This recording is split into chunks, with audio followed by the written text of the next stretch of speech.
Setakat ini, 25 mayat termasuk seorang yang memeluk Al-Quran ditemui di tingkat 12. Turut ditemui mayat seorang wanita yang memakai sari dan sedang memeluk seorang kanak-kanak dipercayai anaknya.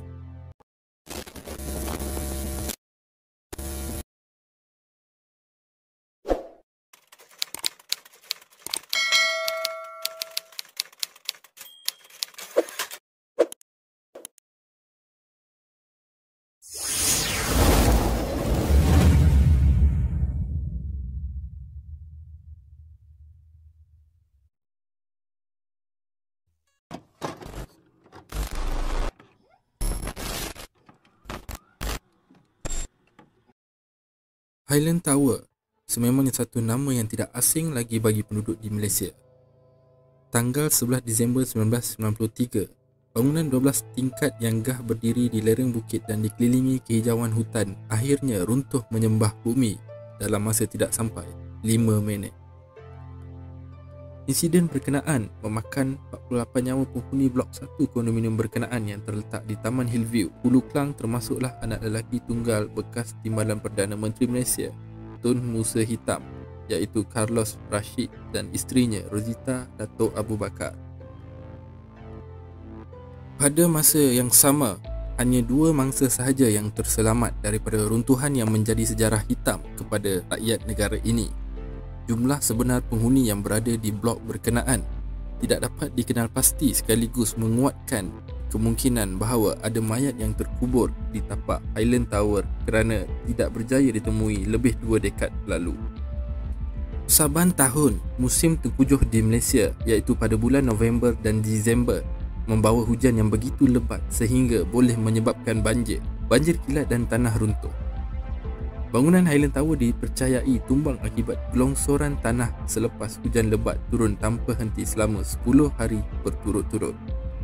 Tahap kelembapan tanah dan kekuatan struktur tanah akhirnya terusik akibat hujan yang turun bagaikan tiada hari esok. Malaysia berada di kawasan iklim khatulistiwa dan tropika yang mempunyai jumlah hujan yang tinggi. Jadi pembinaan bangunan di pinggir kawasan tanah tinggi sememangnya tidak sesuai dan diibaratkan seperti mengundang kecelakaan. Memandangkan Highland Tower dibina di lereng bukit, ia seolah-olah memanggil tragedi runtuhan ini untuk berlaku. Pembinaan Highland Tower ini juga telah mencabuli Akta Pemeliharaan Tanah dan Akta Kualiti Alam Sekeliling kerana melebihi kecerunan 18 darjah di kawasan lereng bukit yang merupakan kawasan sensitif alam sekitar. Kronologi peristiwa keruntuhan ini juga jelas menunjukkan kesalahan-kesalahan yang dilakukan oleh pihak pemaju sejak bermulanya pembinaan Highland Tower sekitar tahun 1975 hingga 1978. Selepas 3 tahun kejadian berdarah ini berlaku, pihak Presiden Pertubuhan Arkitek Malaysia PAM Henry Lee In Siang memberitahu Mahkamah Coroner Kuala Lumpur bahawa pelukis pelan Pangsapuri Highland Tower Wong Tin Sang tidak mempunyai kelayakan untuk merangka pelan bangunan setinggi 12 tingkat. Beliau menyatakan bahawa pelukis pelan itu hanya mempunyai kelayakan untuk merangka pelan bangunan tidak melebihi 300 meter persegi atau 3000 kaki persegi untuk tidak melebihi 12 tingkat. Berikut adalah kronologi tragedi Highland Tower. 11 Disember 1993, Pangsapuri Blok A Highland Tower runtuh pada jam 1.35 petang. Pembantu rumah kepada seorang penghuni kondominium di tingkat 7, Umi Rashidah Koruman, 22, dan anaknya Nur Hamidah Najib, 18 bulan, berjaya diselamatkan. Nakajima Shizu, 50 tahun, rakyat Jepun, turut diselamatkan daripada runtuhan itu tetapi meninggal dunia di hospital Kuala Lumpur jam 12.30 malam. 12 Disember 1993, penghuni Blok B dan C Highland Tower di Taman Hillview, Hulu Klang, diarah untuk mengosongkan rumah mereka kerana khawatir kejadian yang sama bakal menimpa mereka.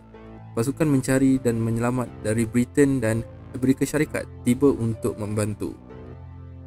13 Disember 1993, sekumpulan anggota penyelamat Perancis bersama 2 ekor anjing pengasan turut menyertai operasi. Teknologi pengesan degup jantung digunakan oleh mereka. Jawatan kuasa kabinet ditubuhkan khusus untuk menangani semua masalah berhubung tragedi Pangsapuri Highland Tower. 15 Disember 1993, 6 mayat termasuk 2 yang hancur menjadi cebisan daging dan tengkorak dijumpai oleh pasukan penyelamat dalam runtuhan itu. 4 mayat reput itu dipercayai merupakan 2 rakyat Korea dan 2 rakyat tempatan. 16 Disember 1993, mangsa yang berjaya diselamatkan pada hari pertama kejadian, Umi Rashidah dan Nur Hamidah dibenarkan keluar dari HKL. 17 Disember 1993, pasukan penyelamat mencadangkan supaya operasi menyelamat mangsa hidup dihentikan dan jawatan kuasa khas kabinet bersetuju dengan cadangan itu. 18 Disember 1993, 6 lagi mayat termasuk mayat seorang kanak-kanak berjaya ditemui oleh pasukan penyelamat. 19 Disember 1993, pasukan penyelamat menemui 3 mayat iaitu 1 mayat wanita reput terbenam kira-kira 8 meter di tempat letak kereta pada jam 7 malam. Mayat kedua juga wanita ditemui pada jam 8.30 malam berdekatan mayat pertama, manakala mayat ketiga dipercayai lelaki ditemui pada jam 10.15 malam. 20 Disember 1993, setakat ini 25 mayat termasuk seorang yang memeluk Al-Quran ditemui di tingkat 12.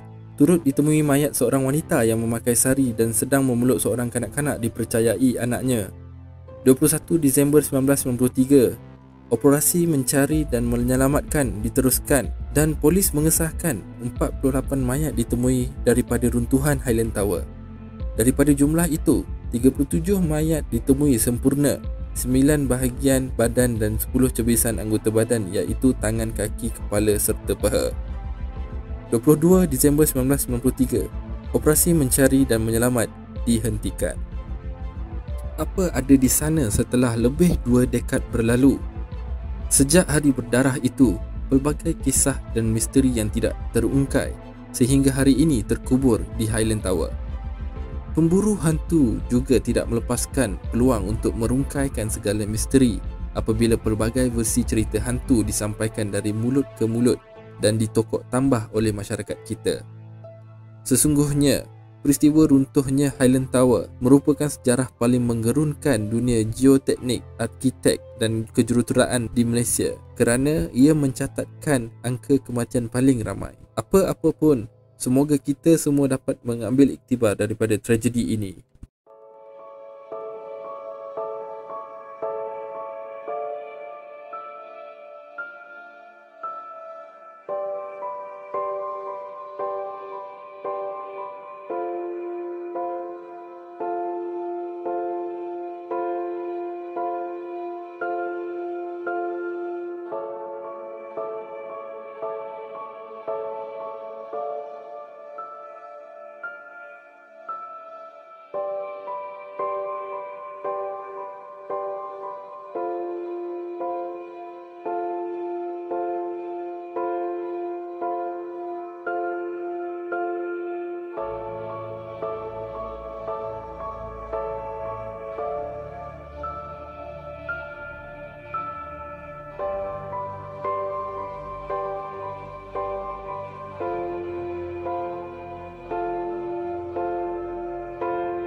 Banyak lagi pendedahan di video-video yang akan datang.